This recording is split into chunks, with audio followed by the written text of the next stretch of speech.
Tonight's big stories. Signal number 5 has been raised in some areas in northern Luzon, and Super Typhoon Egay's onslaught. Several places were inundated in floodwater, with some people needing rescue from their homes.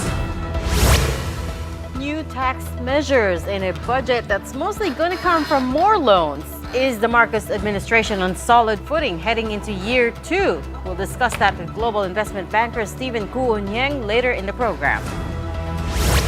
And the Filipinas make history as they notch the country's first ever FIFA World Cup goal and win, beating tournament host New Zealand 1-0. Welcome to the show. I'm Gretchen. I'm Regina. And I'm Shawn. We begin tonight with Super Typhoon Egay currently crossing northern Luzon and with storm warning signal raised up to number 5. Later on, we'll take a look at Egay's track and where heavy rains and strong winds may be experienced starting tonight. Egay is also currently enhancing the southwest monsoon, bringing rain and floods to other parts of the country. The Philippine Coast Guard had to rescue several residents of Barangay Bakungan, Puerto Princesa, Palawan. This after they were trapped in their homes due to the heavy rains. Some of those rescued were senior citizens and children. Rizal residents had no choice but to walk in knee-deep water, which has prompted evacuation in the municipalities of Binangonan, Teresa, and Baras. Meanwhile, in Occidental Mindoro, flooding, which started on Monday, continues to persist today. And in Bacolod City, several roads were submerged, almost resembling pools, causing traffic in Barangay Singkang Airport. Meanwhile, several areas in Cagayan are now without electricity amid heavy rains. However, Cagayan Provincial Risk Reduction and Management Office told News 5 that evacuation is ongoing. Kalukuyan pong nagaganap yung evacuation, especially po dito sa coastal municipalities natin. This involves 10 municipalities at yung mga coastal barangays natin ang pinapalikas po natin. And as of 5 in the afternoon, signal number 5 was raised over the eastern portion of the Babuyan Islands. Meanwhile, the rest of the Babuyan Islands, as well as the northern part of Cagayan, are under signal number 4. Signal number 3 is up over the rest of Cagayan, the northern part of Abra, Apayao, Ilocos Norte, the northern portion of Kalinga, Batanes, and the northern part of Isabela. Meanwhile, the rest of Isabela is under signal number 2, as well as other areas now being flashed on your screens. And signal number 1 is in effect in Metro Manila, along with several other parts of Luzon, which are being flashed on your screens at the moment.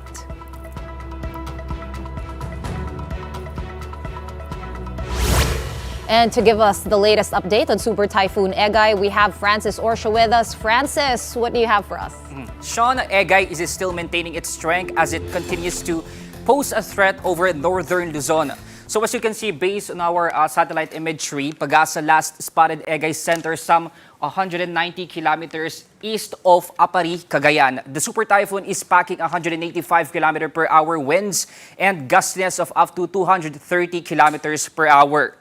Egay is currently moving northwestward at 20 kilometers per hour. The Super Typhoon is expected to make landfall or pass very close to Babuyan Islands or the northeastern part of mainland Cagayan by late evening or today or tomorrow morning. It is forecast to exit the Philippine Area of Responsibility on Thursday morning.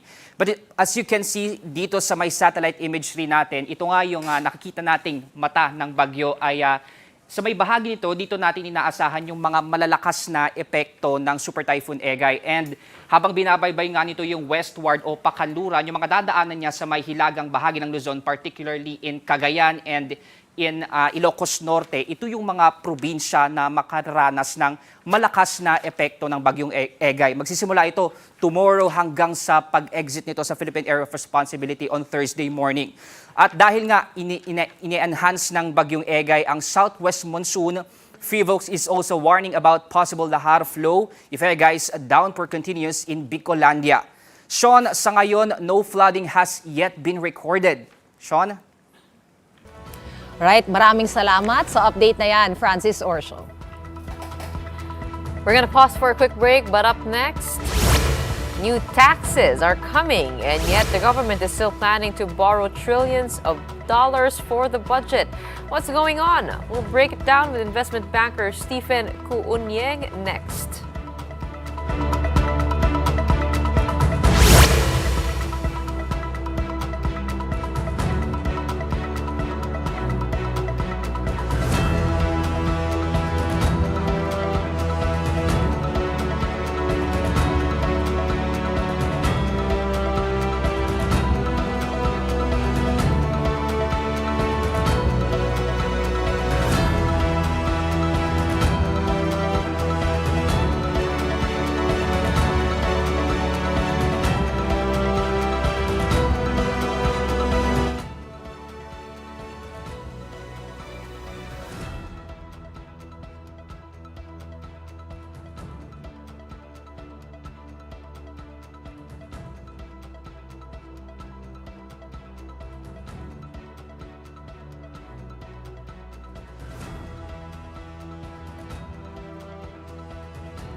You're still watching the big story here on One News.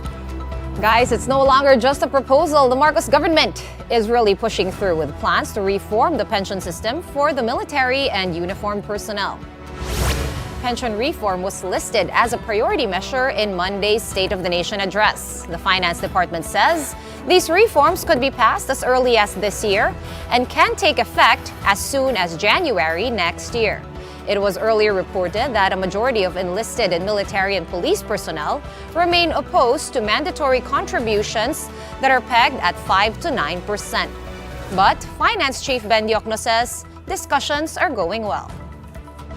So far, I think the results of the consultation are very encouraging. This military pension reform will be, as I said, game changer.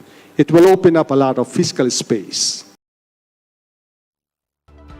Speaking of fiscal space, government wants to widen that room further with more taxes. Also included in President Marcos's priority bills are taxes on single-use plastics, digital services, and road use. The Finance Department is also looking to tax sugary drinks to boost collection. Now, if these tax measures get passed, the DOF sees over 3 trillion pesos in additional revenue starting next year. The president did say in his SONA that high revenue collections will be critical to support government spending. Now, at the same time, government is looking to borrow 2.4 trillion pesos to fund a portion of the 2024 national budget. Next year's budget is nearly 10% higher compared to this year's. This is meant to fund key infrastructure projects along with ODAs, public-private partnerships, and proceeds from the Maharlika Fund. The government will have the implementing rules for the MIF law out next month with rollout set for early next year.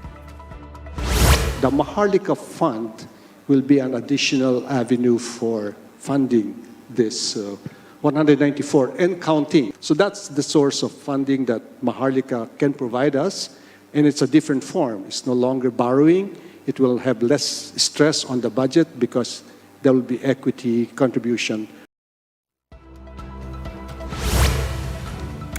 All this begs the question, is the government on the right track with its budget and financing? Well, let's get that discussion going with global investment banker Stephen Cu-Unjieng live via Zoom. Glad to have you back, Stephen. Thanks for joining us.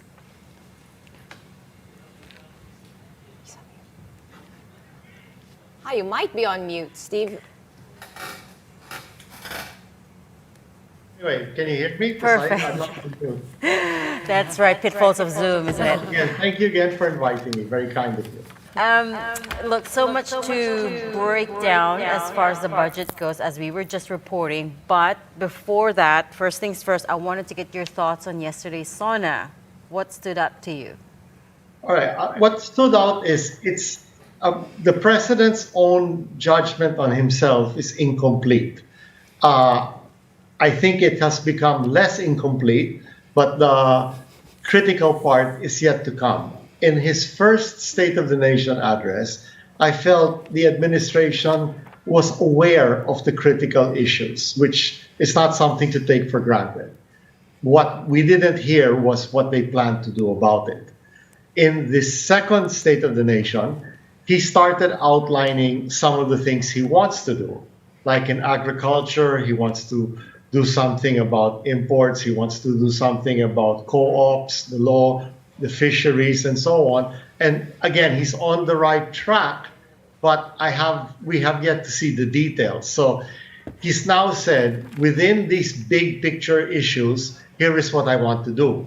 But he hasn't said what the specifics are in implementing what he wants to do. So is it an improvement over a year ago that he's now zeroed in on target areas within the priorities? Yes. How he's going to zero in, what are the details of the proposals, whether it's an executive order or proposed legislation or reorganization of departments, he has not told us. I hope it comes soon because he's already a year into the presidency, so it should be coming out shortly. And on that basis, then we can judge on both new legislatures and orders, and second, the implementation. But is this administration and the president aware of the critical issues broadly? Yes. So that's good. All right, well, one of the more specific things that did come out in the sauna, of course, the projects that he named. He did name specific projects. He, of course, said that he plans to fund these using a combination of ODA, of the GAA or the national budget, as well as the Maharlika Fund. Well, we know the Maharlika Fund would take time to hopefully yield us some money. In the meantime, do you agree with the fundraising methods that President Marcos stated in yesterday's sauna, which is a lot of tax increases and tax reform? Okay, first, tax increases and reform, I would humbly suggest they take advice from former Finance Secretary Sonny Dominguez, who did quite substantial tax reform, where he targeted where new taxes would be. He lowered rates overall and increased collections. So I think that's a good model to build on. His train, I think, was overall a great success, both for pushing compliance and raising taxes. Now, so that's that depending on how he implements the tax reforms and the tax measures, yes, that's fine.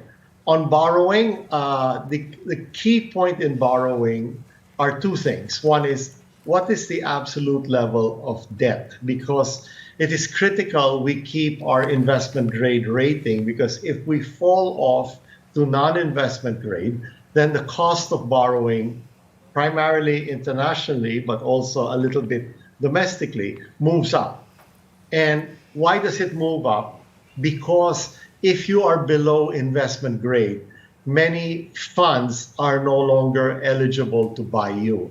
A lot of debt funds globally are limited to buying investment grade debt. So what is the general rule? Roughly about 60% debt to GDP is what you need to stay investment grade, because the feeling is if your debt is 60% of the total GDP, you can manage to service it. We were below that. We're around that level now because of the emergency lending that had to be done in COVID, which is completely justified.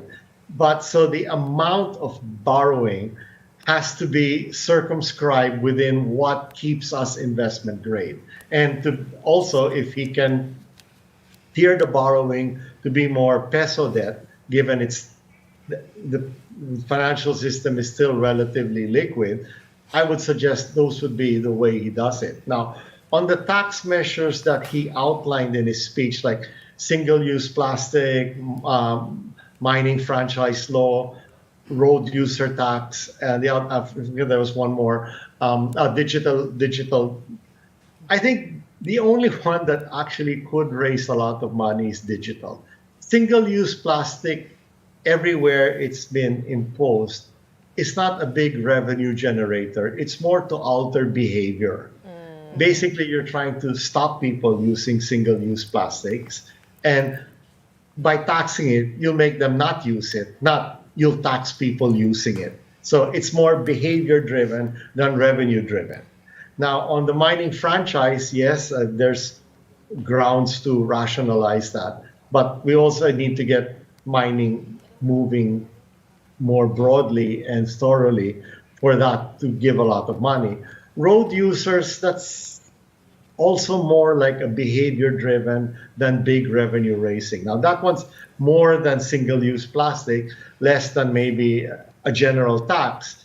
But basically of the measures he's mentioned, one has nominal tax revenue potential. Right. One has moderate, which is the road users. Right. And the third would be the digitalization. It's been done in other countries. It can be done, basically because of where you house the data to force compliance. And yeah, that is overdue. I mean, obviously, many of the people would not like to be subject to that, but it is commerce. Yeah, So, yeah. and other countries do it. When I do digital transactions in other countries, it's subject to tax, and that's just the way it goes. Yeah. Stephen, sorry, this isn't a question. I just wanted to contextualize what you said about the tax reform issue, which is to say that this isn't a new set of tax reform. All of these were cooked up by the previous administration, actually. Digital tax on digital services, single-use plastic, and so on and so forth. So when you say that they should take a leaf out of Secretary Sonny Dominguez's book, isn't that what they're doing? Yes, but Sonny Dominguez didn't limit himself to that. He did quite substantial reform, lowering tax for the people who could pay it to increase compliance and raise revenue. So I think for the first time since the Ramos administration, you had a government that had broad-based tax. I won't even just call it reform, tax replanning. And the basis from which you got tax collected changed a bit and for the better. All right. So- One of the more controversial parts of the president's speech yesterday was about the Kadiwa stores. He says that it helped tame inflation, bring down prices of sugar, rice, and we'll play that soundbite for you. Let us know what you think. Napatunayan natin na kayang maipababa ang presyo ng bigas, karne, isda, gulay at asukal. Malaking tulong ang Kadiwa Store na ating muling binuhay at inilunsad. Your thoughts on that? Okay, let's try to be as fair as we can. When the government basically takes the lead and is the marginal seller at a desired price, yes, it will force others to move a bit. But it moved up so much that even with Kadiwa bringing it down, it didn't bring it down to what it was before. So did it help? Yes. Did it cure? No. Pero ito So pa it's yung not- solution. Do you think it's sustainable as it is right now to build up on it for the long term? mean, again, Kadiwa is a means, but it's not a solution. And if you look at the solution, every other country in Asia has cheaper cost of staples than us. Even Singapore has lower cost of rice, and they don't produce anything than us, as a cabinet secretary kindly told me. If you go to Thailand and Vietnam and Indonesia, vegetables, fruits, staples are much cheaper than here. So I think we have to. So Kadiwa and moves like that are helpful. There's no harm in doing them. They help, but they're basically alleviating symptoms rather than solving the underlying issue, which is the way our food production is done and the way our food distribution and handling is done. We need to address that. Now, in fairness to the president, these are problems he inherited. He didn't cause them. But yeah, it's time to take a fundamental reform view to that and changes, because I think it has literally reached breaking point where, I mean, for people who are living paycheck to paycheck, and you add 20%, 10% for food costs to the paycheck, I won't say it's catastrophic, but it's very painful. Right, definitely. So much more to talk about. Unfortunately, that's all the time we have tonight. Thank you so much for sharing your insights, global investment banker Stephen Cu-Unjieng. We're going to pause for another quick one, but right after that, it is the Filipinas making history once again as they notch their first win in the FIFA Women's World Cup. More on that when we return. Keep it here.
Welcome back. You are still watching The Big Story here on One News. Well, good news. Her story, history was made today, ladies. The Philippine women's national football team claimed a historic first World Cup win as it stunned co-host New Zealand 1-0. What happened? Well, the lone goal of the match came in the 24th minute after Serena Bolden headed in the cross from Sarah Egay, marking the country's first ever goal in the competition's history. New Zealand, though, looked to have earned itself a route back into the game midway through the second half. This was after Jackie Hand's looping header floated over Olivia McDaniel, but was later ruled out by the video assistant referee for offside. The Filipinas then were able to withstand pressure from the Kiwis to earn a historic victory, sparking tears of joy from the players and fans. The Philippines will now have an opportunity to make further records by reaching the knockout phases with one group game remaining. Yes, medyo complicated yung grouping, Gretchen. Masyado siyang open, right? So it could go any which way with the point system. Pero explain mo na natin yung offside kasi nangyari rin yung sa Pilipinas eh. Yes. First game, nag-goal tayo pero kinolde na offside. Yung offside pala, yung pala ibig sabihin nun, pag nauna, yung Kalaban. yung magsuscore doon sa defender niya before the pass. Yes. So inunahan niya. Sa basketball kasi pwedeng unahan. Yeah, bawal yan sa Pero dito football. bawal. Offside Bawal yan pala. ang laging sigaw dyan. Oo. Offside, offside. Pero napakalaking bagay yan because they were playing in home court in New Zealand. Exactly. Their coach Allen is a Kiwi. He's from New Zealand. So them defeating New Zealand gives them hope for the next game, which I will be going to attend. I'm going to New Zealand for the last good and final job. game. So If they we're win, expecting a report from oh. that game. And hopefully a win that day. It is a historic, Oh, well, eh. today is a historic day. Any which way you look at it, is that now they need to win against Norway They on do, July they do. 30 Yes, to to advance to the quarterfinals. But Norway, I think, is also playing Switzerland, where that offside from the Philippine team was recorded. So we'll see how that goes, and Gretchen will be there to tell us all about it. But before we say goodbye for tonight, our big picture, President Bongbong Marcos, Vice President Sara Duterte, and House Speaker Martin Romualdez were all smiles as the president departed for Malaysia earlier today. Tension arose between Duterte and Romualdez as rumors of an alleged coup plot rocked the House of Representatives just a couple months ago. She even took to social media, encouraging people not to let their ambition drive them to behave like a, quote, tambaloslos. A few days later, Duterte even refused to mention the president's middle name, Romualdez, in her speech for one of the OVP's events. But as the president left for Kuala Lumpur, it seems that all is well between the two. Nakita naman natin, nakakapit pa talaga si VP kay Speaker. And in his departure speech, the president drew attention to the two and said that the speaker and the vice president canoodling is always a very good sign. I'm not sure if canoodling was such a great word. I Let's know, ask her. I agree. I don't think that was the right word for it, but nevertheless, it was a public display of affection. PDA na lang. Unity, balik tayo sa Unity. Pagkatapos Perhaps. ng Persona. Okay, we're gonna have to leave it there. That's it for the big story tonight. We are One News, all sides, all the time. Thanks so much for tuning in. Have a good night.